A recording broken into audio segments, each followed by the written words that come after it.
Welcome to Forgotten Video Store, North Hollywood's finest video rental-based podcast. And this is a sad time for North Hollywood because the news just broke that Valley Plaza is going to be demolished. Yes, the place where it rained frogs that one time. The landmark where Haim serves serious looks in the Something to Tell You album liner notes is going to be no more. I'm sorry. I told myself I wasn't going to cry. I'm David Murto. I'm your host. When I was in my early 20s, I worked at the Dollar Movie Theater in Valley Plaza. It flooded there one time, and the owners never paid to clean the carpets, and so it always smelled like diapers. Rest in power, Valley Plaza. On this podcast, I talk about obscure movies that you can't find on streaming. And I used up all my hyphens this week because my guest is writer-producer-actor Monica Sherer. Wow, thank you. What a warm intro, David. You have a great podcast voice. Can I just say that? Thank you so Truly, much. I'm so impressed. Awesome. Well, Monica, thanks for being here. Thanks for coming all the way to North Hollywood to rent a movie with me. So, what kind of stuff do you get up to? Well, you said it. Writing, producing, acting. Fun little piece of lore for all of the Murto heads out there. Is that what you call your listeners, or do you have a name for them yet? We don't, no. Okay, something to think about. All right. My very first IMDb credit is a David Murto film. What? On called IMDb? Yes, called Silent Treatment. Oh, yeah. We made that. That was like a college movie. Yes. Yeah. I feel like that was a very formative experience for me, and maybe one of the big determining factors for me moving to LA really? right after high school. Yeah. Wow. Yeah. I didn't know that. That's awesome. David was in college. I was still in high school. I ended up not going to college and moving right to LA to chase my dreams. But I don't know if I even had that dream until I did your movie. And I was like, oh, am I an actress? Wow. Yeah. I didn't know. I didn't know any of that. That's so great to hear. Yeah. Yeah, so you moved to LA. I remember when I first moved to LA, you let me sleep on your couch, and that was big for me. Oh, yeah. Oh, my God. Yes. My Oakwood apartment. Yep. I was living there with Maddie, who is Oakwood, my writing famous partner. for Child people. actors. Yep. Oh, yeah. Everyone lived there. Oh, and the TV show Love, right? Did you ever watch that? yeah. Oh, of course. Yeah. So, Monica, this is a movie podcast. What kind of movies do you like to watch? What are you putting on in your free time? Ooh. Okay. So I mostly write comedy, but I feel like I enjoy watching a lot of sci-fi, psychological thrillers. Whoa, cool. Also, love a good campy horror. Sure. Saw Weapons recently. Ooh, yeah. Did you watch that yet? No. Okay. But, a lot of fun. Recommend seeing it in the theaters. I don't get out to the theater much since I had my baby, but Really? yeah. I'm surprised because you're a theater guy. I love going to the movies, and I want to see Weapons. I loved the first 45 minutes of Barbarian. Me too. And then when Justin Long shows up, I loved it even more. Oh my God, I loved it so much. Yeah, those guys are great. It's two men. It's two guys, right? I think it's just one guy, but he's from a comedy. Oh, the whitest kids you know? Yeah. Okay. Yes. What's with comedy sketch performers who become horror masterminds? Like I think Jordan Peele. Comedy and horror are the same in a lot of ways. And yeah. There's a quote from Jordan Peele. I think he said something like, "The only difference between comedy and horror is the music." Or something like that. Which, I think I see what he means. I dig it. But the movie you picked out today was not horror, nor was it sci-fi. But it is a psychological thriller. Oh, yeah. In a way it is. Good point. Totally. Yeah, it's called You're Beautiful, named after and inspired by the famous James Blunt song. There's movies out there named after songs, like Pretty Woman, I Want to Hold Your Hand, Stand By Me, and stuff, but how many movies are actually an adaptation of the lyrics of the song? I don't think that there are a lot of those. Rudolph the Red-Nosed Reindeer, perhaps. But in a world where IP is everything, I'm almost surprised there haven't been more. Yeah, so this movie was based on James Blunt's famous song. It was released in 2006. Directed by a gentleman named Peter Chelsom, who directed Serendipity. Okay. Do you remember this? It was Kate Beckinsale and John Cusack, I think. Yes. And okay. also directed Shall We Dance, Obviously not the Astaire Rogers movie. It was like Richard Gere and J-Lo. Yeah, J-Lo. Yes. Oh, yeah. I definitely saw that one. Couldn't tell you what it was about anymore. Probably some dancing in there. I would assume. And Your Beautiful Stars, Rupert Grint, who we'll remember from the Harry Potter movies. He plays Ron Weasley. Yes. And so he was like trying to break into more adult roles, right? He's showing, I'm not just a kid actor. Exactly. Anymore. I'm not just second to Harry. Like, I can be the main character. I can do gritty. Yeah. Yeah, this was his chance. Also stars Keira Knightley, who had, been in some blockbusters like the Pirates movies and, of course, Love Actually. Lord of the Rings. No. Nope. Oh, sorry. And delete that. And delete that. Thank you to the editor for deleting that. She's in King Arthur movie. Yes. And with Clive Owen. And the stoner one with James Franco. Nope, that was Natalie Portman. Fuck. I have face blindness. They look the same, basically. All white actresses look the same to me. So let's get into the movie a little bit. We meet Rupert Grint's character. He puts in his headphones, and it's like the original. He has like the old school iPod, right, with the spinny wheel and everything. I was gonna say a lot of product placement in this movie, and it like puts you back in that era, exactly. Right? Yes. So he actually listens to the James Blunt song. Yes. And that was cool to kind of get a refresher. I don't listen to that song very often, but it's kind of a banger. Yeah, it is. You can see why it was a hit. Yeah. But he's listening to this song. He goes down into the subway. And we're in London. It's right. foggy. So should be called the underground, drizzly. Right? Yeah. But he refers to it as the subway train. I don't know. Yeah. They're allowed to call it whatever they want. He's down there, and he's kind of a sketchy looking guy. He's like unshaven, dirty clothes. You see him like picking at his arm. Yeah, he's got some scabs. Yeah. It's not looking good. Right. He's got a suspicious vibe about him. People are kind of giving him uncomfortable looks. He might smell a little woman pulls her child in close when he walks by. People don't want to sit next to him on the train. But then he looks up when the doors open at one stop. And who should get on but Keira Knightley, arm in arm with Idris Elba, who is looking great in this movie. And there's this sort of glow around her, like she's an angelic angel, haze kind of, which is a lyric in the song. What is it? I saw an angel. Of that, I'm sure. Okay, Yeah. Wow. So his life is maybe starting to reflect the lyrics of this song a little bit. He sees her, she sees him. They lock eyes, and they have this sort of moment. Right. She can tell that he's fucking high. But then he gets up. Goes over to her, taps her on the shoulder. He suddenly looks more coherent than he did before. Yeah. He kind of cleaned. It's almost like she cleaned up his act, like instantaneously. Exactly. Like suddenly, it's almost like we're seeing him through her eyes. Like he looks a little better. Maybe people he doesn't smell as bad anymore. Yeah. He says hello. And Idris seems to not take to this very well. He kind of pulls her to the side and is like, "Why are you talking to that guy?" She's like, "I don't know. He's just, I don't know." It's like, "Oh, you know that guy." He's like, "No, I." She's like, "Don't be rude." Yeah, it's just a stranger. Yeah. Trying to be friendly. He's like, "I don't like you talking to other men."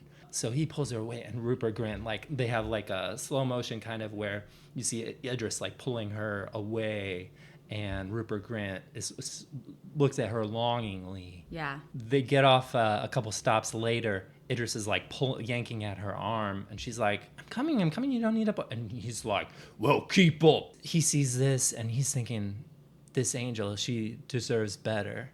And so the doors start to close, and you hear on the soundtrack, kind of, ba-da-ba-da-ba-da, and he makes a dash for it. He barely makes it out the door before it slams shut. Mind the gap, all this stuff. And he goes after, and he's like, and you're looking at Rupert Grint, he's a wiry little guy. Idris Elba he's jacked. He looks great. I mean, he's like 15 years older than Rupert Grint or something? Yeah, Rupert's like late teens. Idris is like early 30s. Yes. This was like after the first couple seasons of The Wire, so like imagine him then, like when he's like at his. And imagine Rupert Grint after like Harry Potter 4, fourth or fifth Harry Potter movie. He's like 18. Yeah, college. Mm-hmm. But he's like, "All right, Mister, you shouldn't be treating that woman like that." Idris is kind of like, "What you say to me?" And he's like, "You heard what I said." And then he grabs her hand and they run away out of the station. And then they're out on in the streets of London. It starts raining. And Idris is like chasing after them, but he slips in the rain and falls down and hits his nose. And so Kira and Rupert get away. And Kira's like, I knew he was wrong for me, and I never had the strength to stand up to him before. That whole scene, so fun, so much action-packed. Right? Yeah, romantic, action-packed, a little tense. Okay, so the next thing we know, they're walking up the steps. They're at her flat. And they're going in to take cover from the rain. And there's like blankets and cloths, like all of it. It's very atmospheric, right? Yeah. Little twinkle lights around. Yeah. It's really beautiful. And first thing Kira does is she calls up a locksmith. She's going to have the locks changed. Yeah. She can't have her scary ex-boyfriend showing up at the door. They get to talking. They share a cup of tea. They talk and they have so much in common. They both love football, the beautiful game. They both love drinking tea. They love literature. They love the amphibian kingdom. They have a little argument. Whether a tortoise is an amphibian or a reptile, and it's like they're kind of teasing each other, and Kira says, oh, it's our first fight. It's our first fight, and it's a really cute moment. And then, of course, after every couple's first fight... Makeup sex. Have sex, yes. And it's... hot, right, horny, but tender, everything you want a sex scene to be. Okay? Yeah, and like Rupert, when he gets his shirt off, he's looking pretty good. I mean, he's not like big, he worked out for guy. this role. Yeah, he's not ripped or anything, but like he's fit. It's believable. You're like, oh, that could be. This could be me in this situation. I love a sex scene with laughter, where they're having fun, banter. Yeah, but no, their chemistry is undeniable. Yeah, we're rooting for them. We see this sequence. Of their relationship blossoming. Beautiful underscore. We see different dates. They go up in the London Eye, and like she's a little scared of heights or whatever. And they look around Westminster. It's real beautiful. They even go back down on the subway and kind of like, oh, this is where we first met. Yes, and they're together. They're standing in the same spot that she was initially standing. Right, and they kind of do this thing where it's like through this. It's like springtime, then it's like summer when they're in the London Eye. It's fall when they're like touring the Tower of London or something. And then like it's winter, she's wearing a white dress, he's wearing the tuxedo, but it's snow. It's like the biggest snowstorm of the year, right? And the church is like locked shut. There's like no safe way to get in, right? She starts to cry. She's like, my perfect day is ruined. And he says, I don't think so. We're all still here. We're all together. Let's just get married right here outside in the snow. As long as I'm with you, the day is perfect. Yeah. So they kiss and it's beautiful. And the music swells, and pretty soon you see... a baby bump. That's right. Things are moving fast. Everything is going well. They have a beautiful baby boy. He's laughing. He's got red hair. He looks like Rupert, I was going to say, yeah. Spitting image. He already has like little freckles. It's just the cutest baby you've ever seen. Yeah, they used a real baby as opposed to a fake one. Did you watch American Sniper? Yeah, that was a plastic famously. Baby. What was that Korean show? Squid Game. Oh, with the computer animated baby. Oh, it's so fun. Yeah, I respect Chelsom for using a real baby. Real baby. Actor. Okay. He goes wah in it. Oh, his first words.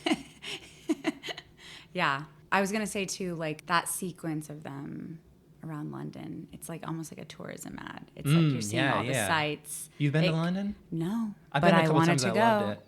Yeah? My little brother, Michael, who you know, Dr. Michael Murto. Yeah. He studied at the London School of Economics. I went over and visited him. I don't think I knew that. Yeah. Congrats to you, Michael. It was a lot of fun there. Yeah. Great city. Well, after watching this film, I did want to go. Then there's a sequence where some of that red hair on Rupert's head is going gray. He's in the front of the car with Kira. She looks about the same. Yeah. And she's aging well. And their kid's like in the back seat, and he's a teenager now. And you realize, oh, they're dropping him off at college. They're doing their best to hold it together. The kid's like real excited, like he meets his roommate, and it's like, oh, it feels like they're gonna get along and stuff. Kira's like, do you think he'll be okay on his own? And Rupert says, I know he will. Because we raised him right. Yeah. And then they hold hands, and she turns to Rupert. Rupert turns to her. They lock eyes again. And in an instant, we're back in the subway car. He's alone. He's down on where he was, looks like shit. Looking like full shit, clearly high, smells bad. And we realize this whole life they lived together, it was just at that one instant when they locked eyes. She's still with Idris. Yeah. And he's still like a junkie. But he didn't approach her. He didn't chase them off the train. None of of that it happened. Idris wasn't mean to him. It was all in his head, okay? He might be racist. Let's just be, we just have to say it. It's pretty clear. So the story seemed really romantic, but it's actually just about a drugged out loser leering at a beautiful woman on the subway, which is also true of the original song. Yeah. Rupert's just itching at his track marks and like mumbling to himself, she's with another man, but it's all right because I have a plan. I don't know what to do. And I'm like, he just said he had a plan. And this is actually true of the lyrics of the original song. So they are being accurate to the source song. Yeah, the source material. But did they in what way do you have a plan and not know what to do? I mean, that's drugs for you. I guess so. You know? Doors open. Contrary to what we saw before where Idris in the fantasy version was like kind of dragging Kira by the arm. They're leaving, but just hand in hand. Seems like a gentle relationship. Rupert dashes after them, and it's a little less romantic this time because his body language is a lot skeevier. People are giving him dirty looks. It feels less heroic. Yeah. It feels more grounded. Like maybe this is what's really happening. Yeah. He tracks them to this kind of office building. Idris says, "All right, Angela, I'll see you this afternoon." And they part, and Rupert's like, "Angela." Now he knows her name. Yes. He looks at the building. It's the Twinings headquarters. Which is a tea company, if you're not familiar. Yeah. And now Rupert has a little information to go on. We learned that the reason he was on the subway that day was to go to GameStop to get the newest like Halo game. Because like that's kind of what he does all day is like get high and play video games. Yeah. Which is very fun. But he gets home and he also gets online, starts Googling, looking through MySpace, finds Angela, who works at Twinings. He finds out this woman, she designs new tea flavors. She's like real high up in the business. She's very successful. Yes. Yeah. She's responsible for such flavors as lemon, pomegranate, orange. Who would have thought to put those flavors together? That's how you know she's a genius. She's in really addition good. to being beautiful. Ooh, I just noticed her name Angela has angel in it. Of that, I'm sure. That's great writing. So he's digging in this chick's MySpace, and he notices she always posts from the same pub on Wednesday nights. Oh, it's like they've got like a standing thing there. Yep. Fish and chips night. Bingo. Mm-hmm. Yeah. Bingo. Like So they're playing bingo, or bingo he knows where she's going to be Wednesday night? Both. So he goes to the next bingo night. He gets there so early, like they're still setting up and everything with the grill and the fish. I mean, And he doesn't have any money. they're like, you got to order something, or we're gonna. Or you're loitering. Yeah. we're gonna have to kick you out. But that's when Idris shows up. So this guy that was painted in such a bad light, maybe he's not so bad after all. Okay. Idris buys him the fish and chips. Yes. He says, "My bird isn't here yet. Do you want to sit with me for dinner?" That's So exactly they how sit he together. sounded. Rupert's not sure what to make of this, but he's hungry. He wants the fish. Sits down, looks up, locks eyes with Idris. Sort of sees something he hasn't seen before in this man. A gentleness. Not to mention, he's very hot. You're not kidding. And he's got a sexy voice. Says, "Do you want to play a couple cards of bingo with me?" They play a couple cards. Rupert wins one. The bingo. He hits the bingo. Rupert wins 2 tickets for the Hop On Hop Off tour, like the double-decker bus thing that they have going in London.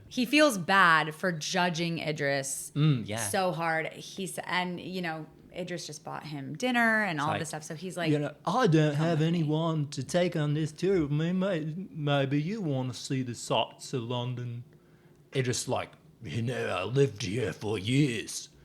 And I've never seen the sights. Yes. Yeah. A couple days later, whatever, they go together. They're having a gay old time. Yes. They go to the Tower of London. They go to some of the old churches, the Tower Bridge. They see Westminster. They see all sorts of sights. It's a lovely portrayal of male friendship. We're really rooting for them. That was so fun doing the hop on, hop off tour. Do you want to see a show? Yeah. They don't go West End, which is like the classy way to go, whatever. They actually go to the Globe Theater, which is like the recreation of Shakespeare's Globe, the theater. Oh, wow. Okay. And it's a little like, it's corny. Yeah. Basically. Because it's like, it's not the real thing. It's like a recreation. Have you been? Yeah. And I loved it.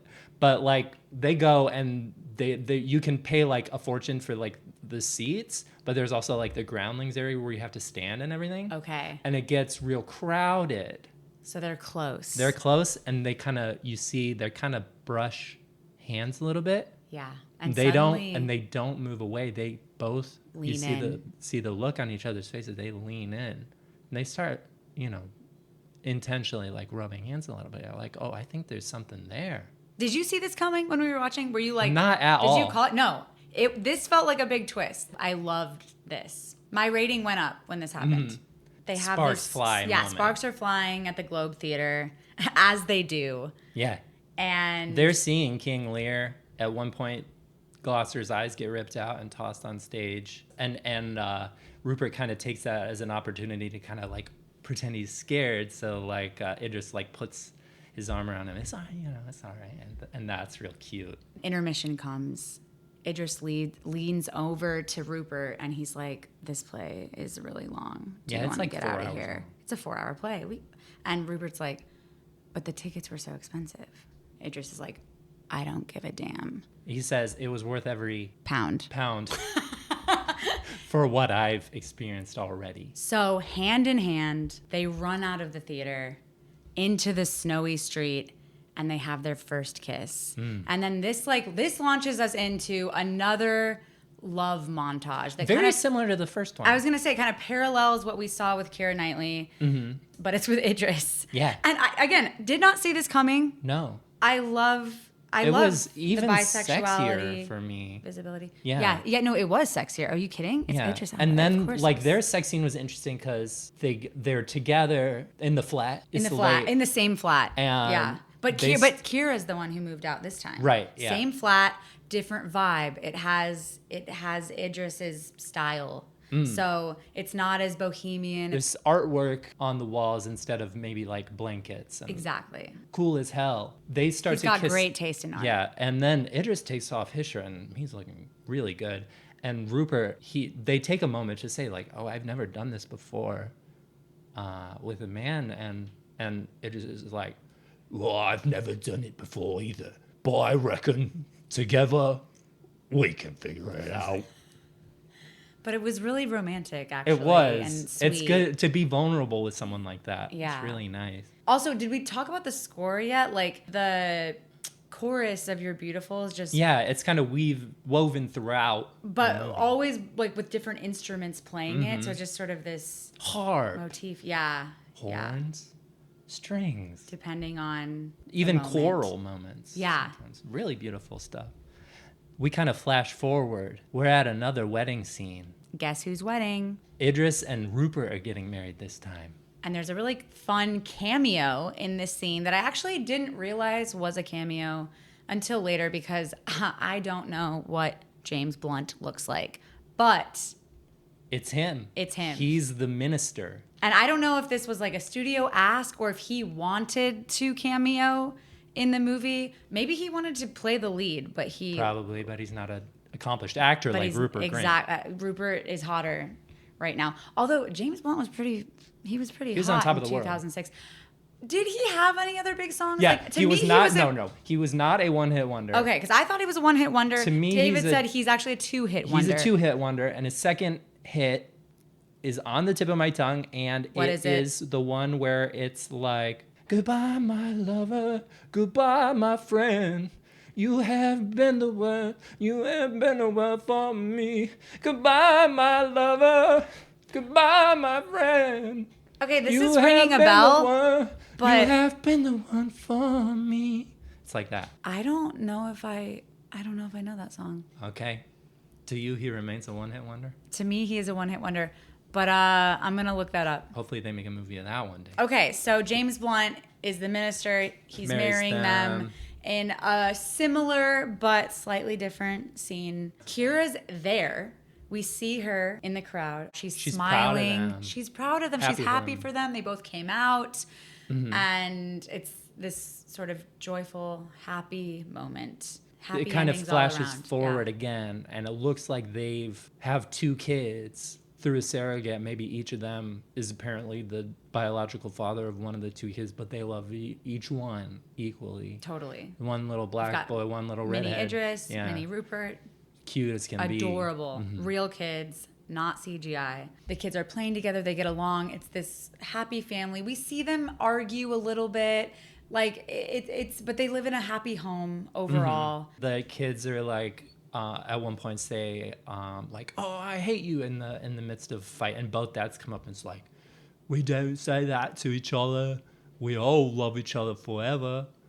And then they have like a big 4-way hug. It's real nice. It's really nice. We just see them working through things, and we're so happy that Rupert's life went in this direction instead of where we maybe thought it was going when we first met him on the train. It all comes to a head when... I think they're in bed. Rupert says, "This parenting thing, it never gets any easier." And Idris says, "Maybe it doesn't get easier, but we get better as fathers. That's what keeps me going each day." He's such a good guy. He turns to Rupert. They lock eyes. And wouldn't you know it, We're back at the fish and chips bar. only Idris isn't buying Rupert anything. He's just like, "Are you going to order something?"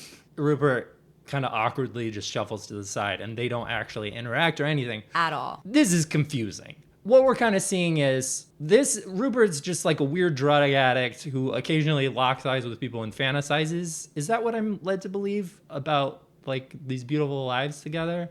Or is it like a sort of magical thing? That's what we're trying to figure out in this moment when we're watching the movie, right? We're like, okay, is this guy a creepy stalker? Is he on drugs? Is this sort of like Does a he high have some vision? sort of supernatural ability to Or like see the future? Is he That's So Raven style, seeing the future? Is it a prophecy? We're not sure really what's going on right now.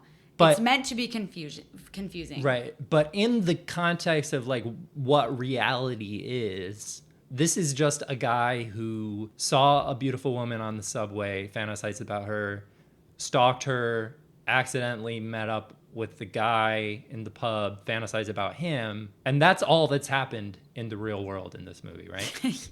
All that's happened is that he saw 2 people. Yes. Yes. Okay. But now he's like basically in love with both of these people. But we're realizing in this moment that like they're both completely neutral. Like Idris isn't a bad guy or a great guy. Like he didn't buy him fish and chips or bully him on the subway. Yeah. Like he's just a guy. So he kind of shuffles out of the bar because he doesn't have any money. And we see him writing in his notebook and we hear this sort of narration. Right. He's just trying to unpack what happened. He's like, I locked eyes with these 2 people and I saw my life. I saw a whole other version of my life. And what does felt it mean? as real as anything he's ever felt in life. If anything, it felt more real. Like maybe this is the part that's not real. Like how can he needs to test it. So and he's like, but do I want to happen with her? Or with him? I love them both. And so he's like, I need to find out if I can lock eyes with both of them at the same time. Maybe there's no such thing as one soulmate. Maybe I'm meant to be with both of them. Idris walks out of the bar, and once again, he follows him. He follows him home to the flat that Idris shares with Kira, Angela, in the film. So now he knows where their flat is. And it is the same flat from his so-called visions, We're so familiar with this flat now. We've seen it. We've seen all the different iterations of decor, okay? But in this reality, it's Idris and Kira still living there together. So there's a little bit of both of them in here. There's some bohemian, there's blankets on the wall, and there's good art. Rupert swings by a restaurant, looks like a pizza shop. He gets to talking with one of the employees there. Do you ever get where someone orders a pizza and never picks it up? It's like, yeah, all the time. And we just throw them out. I ain't got a one red cent in my name.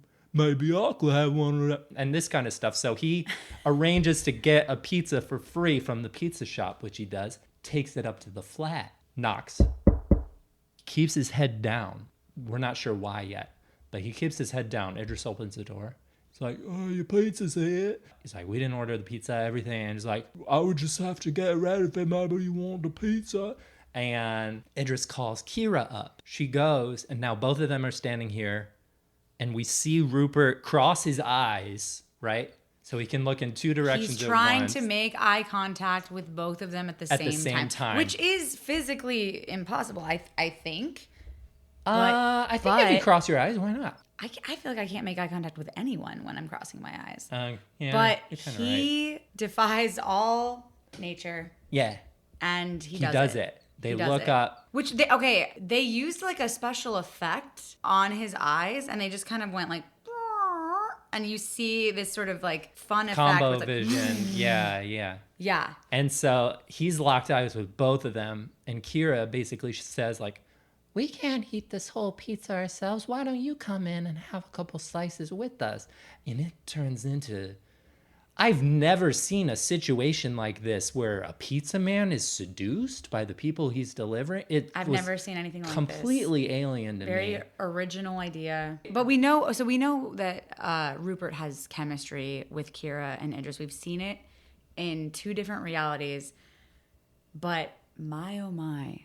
All three of them together? Yeah. Off the charts. It's two great tastes that taste great together. They're trying all sorts of formulations. The pizza's involved. The boundaries between top, bottom, mouth stuff. Pepperonis are flying. There's a cool shot where you just see them, like they're just this sort of massive bodies, like falling out of the room and into another, rolling around. Taking a munch of pizza. You get hungry. They got to keep their strength up. They're having so much fun. Then we see a beautiful sequence where they're watching the TV, like the High Court of England comes down with the ruling. Post-sex. They're all on the couch, just exhausted. Thruples are allowed to get married now. That's great. These three, and then we cut, and they're all three getting married. Do you take... And James Blunt is there. James Blunt was there for the first one, too. All three weddings. Yeah, but he's wearing old age makeup in the first one. Yeah. Oh, yeah. Oh. Yeah, that's why you didn't recognize him. Okay. It didn't really make sense that he was in old makeup, but I think maybe that's just something James Blunt, the actor, wanted to experience. It's got to be fun. It is. Have you ever done old age makeup? I have done old age makeup, and it is very fun. Though I'll say it's very uncomfortable. They put this or at least when like glue, I did it, basically. they put this like glue on your face to sort of create wrinkles, and it feels very uncomfortable, but it kind of like helps the performance. I feel. All right. To be uncomfortable. Yeah. I imagine that being old is uncomfortable. Kind of uncomfortable. Yeah. Exactly. They all three get married. Do you take him and her to be your husband and wife? I do. And they have to go through every combination. So it takes kind of longer. a long wedding, yeah. But they all three get married and they have a whole mess of kids. There's 3 kids. One looks like Kira, one looks like Idris, and one looks like Rupert. Yeah, how'd they do that? Who's which one? What? Some things you just don't ask questions. Right. The kids were cute. They got great kid actors. And I like it when all 3 of them kiss together and they all kind of come up and smooch 3-way kiss. Me too. Beautiful. Inspiring. There were a lot of steamy kisses in this movie. Yeah. Very horny movie. It was a horny movie. But you cast Rupert Grint in your movie, it's going to get horny. That's true. Bring back horniness in movies. I feel like there's been sort of a lack of Luca horniness. Guadagnino. He's bringing back horny. Yeah. And he's doing a great job. So they have a beautiful family together as a couple. And then at one point, all three of them, they're about to miss their train. They go down to the London Underground again. They're about to miss the subway train. They just barely make it before the doors beware of the closing doors. They get in the car, they find a seat, they get going a little bit, and the car like stops, shuts down, the lights go out, and they're like, oh, and they all kind of have a good attitude about it, and they're all laughing, right? Like, oh, wouldn't you know, Classic. like we rushed to get here, and now we're stuck. You know, they're gonna miss their event anyway. But they're like, there's no one I'd rather be stuck underground with than you. And they have this really sweet moment where each of them, Kira, Idris, they say, I'm so happy that we found each other, that the universe brought us together. I feel like you are my soulmates. I didn't know that you could have more than one soulmate. And then the tongues come out. There's one last steamy kiss. There's some slow-mo going on, some really like interesting camera work happening. Like I think they were on like a 360 like rig. And there's a big like swell, the music, it's You're Beautiful again. Because it's everything is You're Beautiful. You're beautiful. It's true. Sorry if we have to cut that. I don't know how that works with the rights. Fair use. But I feel like this is like promo for the movie, so they should let us use the song. Should, yes. But they break from the kiss and they lock eyes again. Like his eyes do that weird thing where like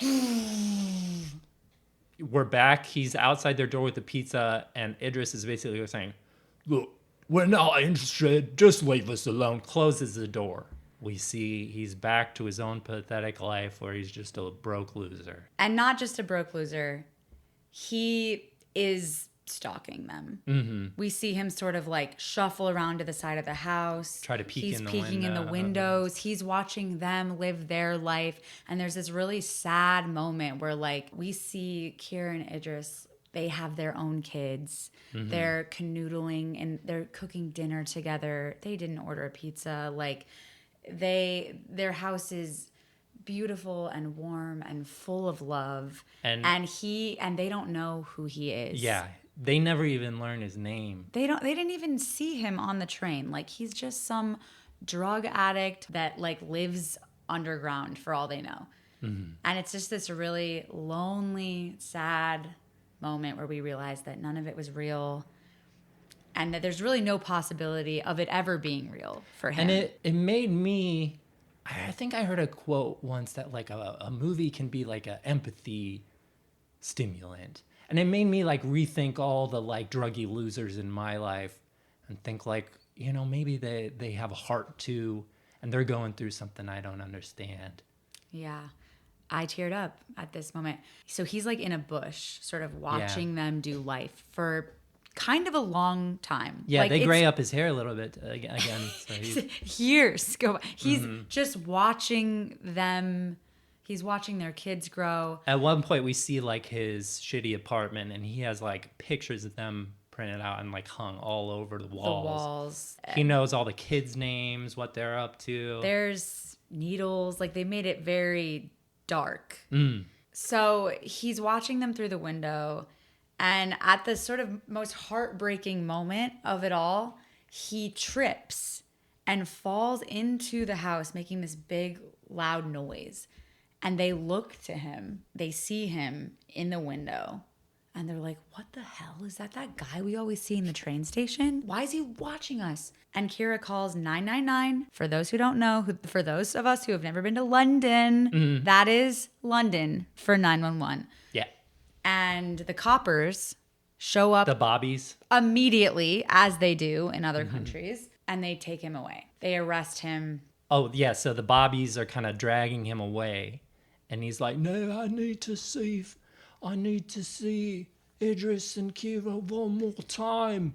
And they do kind of glance his way. And they're sort of standing on the porch, like watching him go, kind of like, good riddance. Get this guy out of here. And he makes eye contact with them one last time.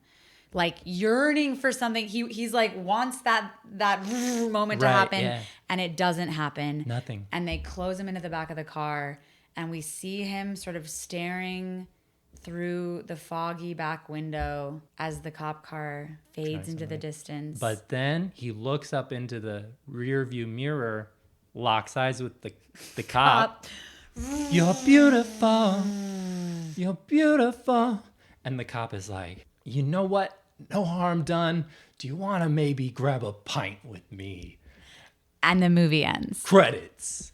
Wow. Really fun stuff. Emotional. What a journey. I don't know. I thought this movie was really emotional.